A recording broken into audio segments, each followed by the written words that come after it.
Hey everyone, it's Pat. Another video for this week. I know I missed last week again. Or was it the week before? Losing track. Got things going on, trying to get other things done. And sometimes when I don't have any really good ideas, I try not to make a video. It happens. I would rather not have a video than have something that's been just there. And I know I've got a few of those that are just there, but earlier today, I got a message from a gentleman asking some questions about living full-time in a MyPod, which were really good because I hadn't really considered letting you know what it was like after a while. I know last week's video, or the last video I posted, was living small for the last X amount of years, and I hope you guys liked that one. But let me run down what it's like living in a MyPod full-time. MyPods are small, and not knowing exactly the square footage, I'm not going to try to pretend I do because I really don't know what the square footage is. But if I had to guess, I'm saying it's under 55 square feet. Guessing. But the fact of the matter is, it's very easy, very doable. I have the MyPod Max, which the only difference between it and the MyPod, I guess basic, is the electrical system. In the basic, you have cabinets, a fantastic vent, and lights, and that's it. And in the Max, you have two cabinets. You have a AC unit. You have a TV. You have a stereo. You have 30 amp power for when you're plugged into shore power, like at an RV park or your home or wherever you're keeping your camper. So that's the big differences between those. And if I missed anything, I apologize. But living in it full time, like I said, is very easy. I keep only what I need in the pod. Or that's good. What I need in the pod. Which consists of course, a place to sleep. All my clothes. Food storage. And toiletries. Everything and anything else that I don't use on a daily basis is packed up in the FJ Cruiser.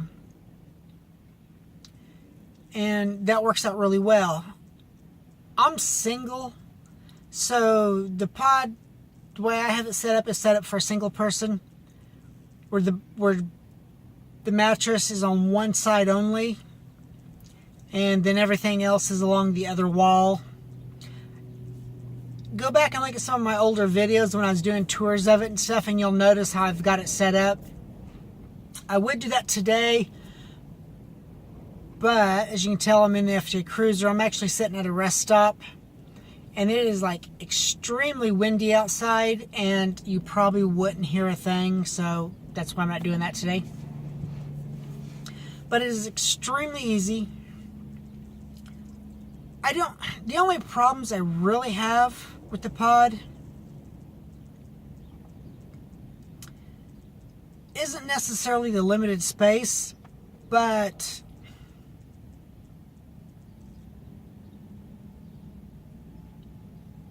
I would have to say, for me, and to a lot of you out there, this ain't gonna make a hill of beans probably, but when you're living in something that small, no matter how often you organize or clean up or put things in their place, it always looks cluttered. There, I know. OCD kicking in. But I'm serious, no matter what you do, it always looks cluttered.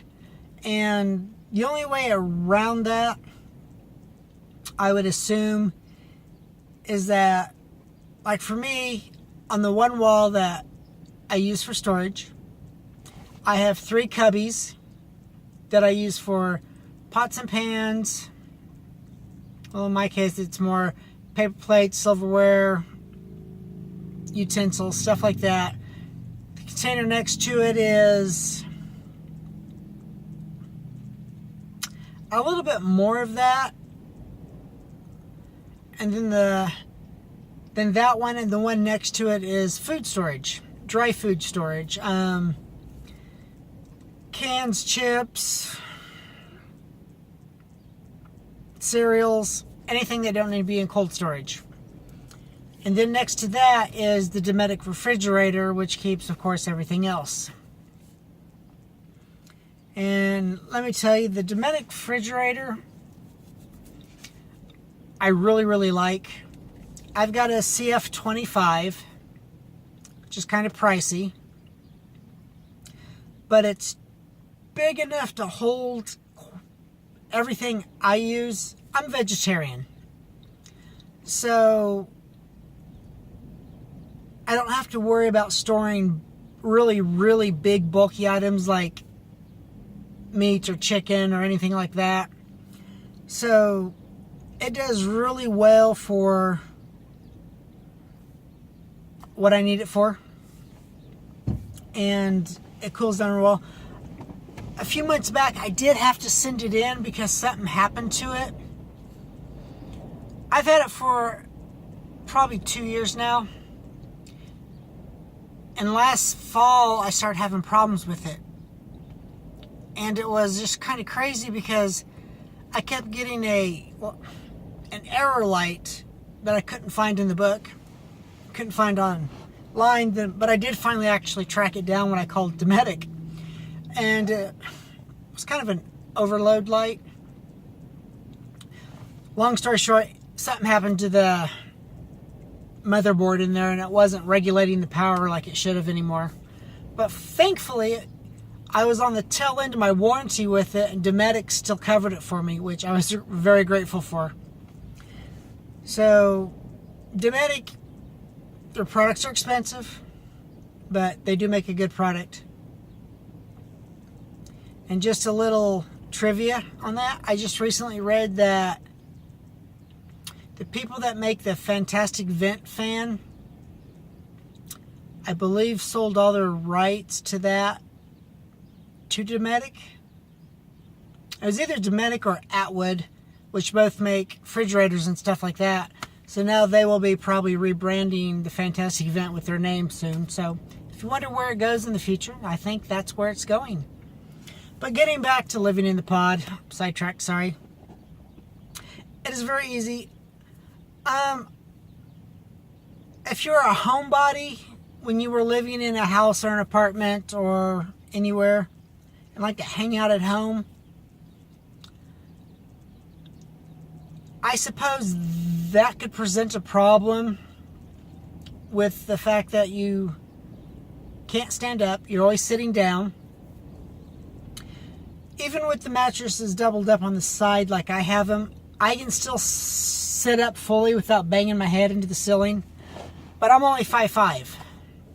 Now, if you're taller than that, you may have a problem as far as comfort goes.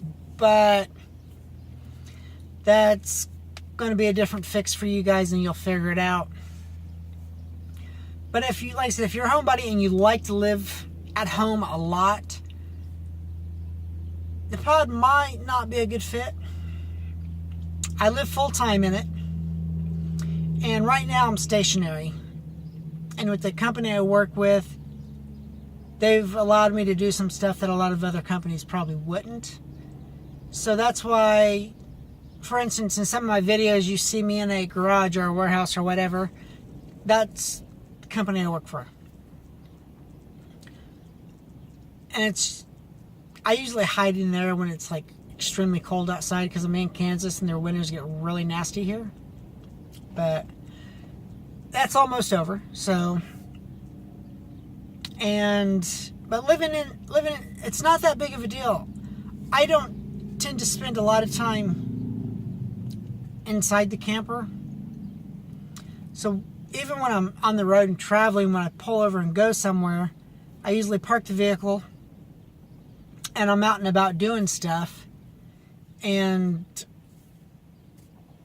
it just hasn't been really a problem.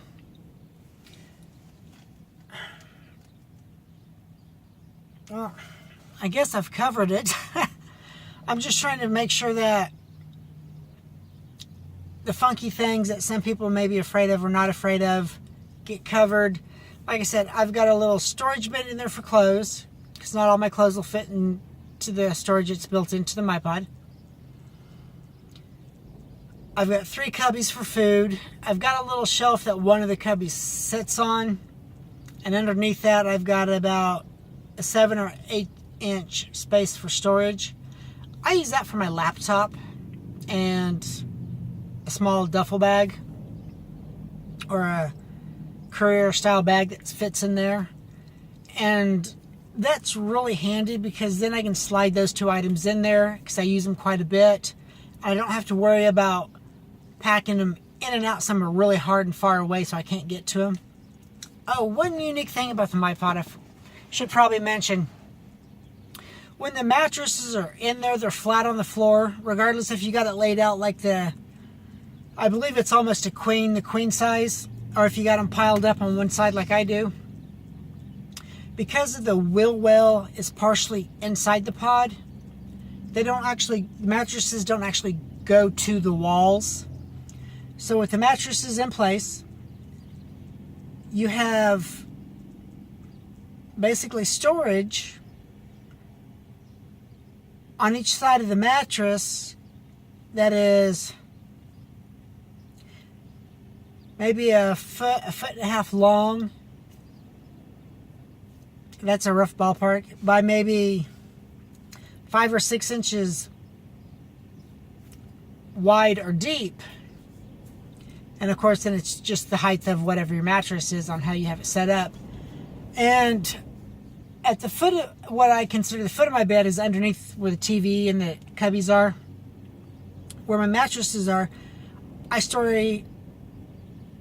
DVDs over there. And then they don't slide around and bang around and move around. Works out real well.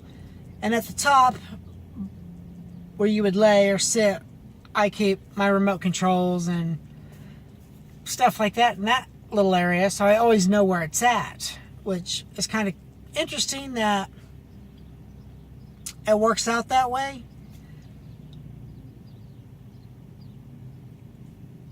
I guess it's cheaper that way than the manufacturer